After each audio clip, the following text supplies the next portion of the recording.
ഈ ചികിത്സ എല്ലാവരും അറിഞ്ഞിരിക്കേണ്ടതാണ്. സാധാരണ ഹാർട്ട് അറ്റാക്ക് വരികയാണെങ്കിൽ ചികിത്സിക്കുന്നത് ഡോക്ടറാണെങ്കിൽ, നമ്മൾ ഡോക്ടറെ അടുത്തേക്കാണ് കൊണ്ടുപോകുന്നതെങ്കിൽ, ഹൃദയാഘാതത്തിൽ നിന്ന് വ്യത്യസ്തമായി ഹൃദയസ്തംഭനം വരികയാണെങ്കിൽ അതിന് ചികിത്സിക്കേണ്ടത് തൊട്ടടുത്തുള്ള ഒരു വ്യക്തിയാണ്.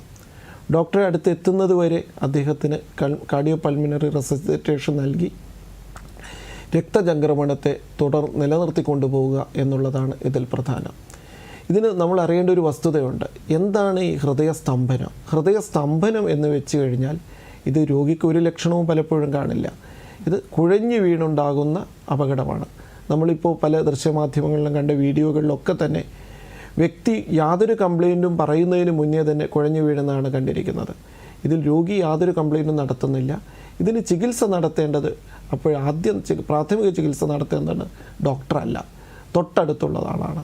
അതുകൊണ്ട് തന്നെ CPR ചെയ്യേണ്ടത് എങ്ങനെയാണ്, അതിൻ്റെ പ്രാധാന്യം എന്താണെന്നുള്ളത് എല്ലാവരും അറിഞ്ഞിരിക്കണം.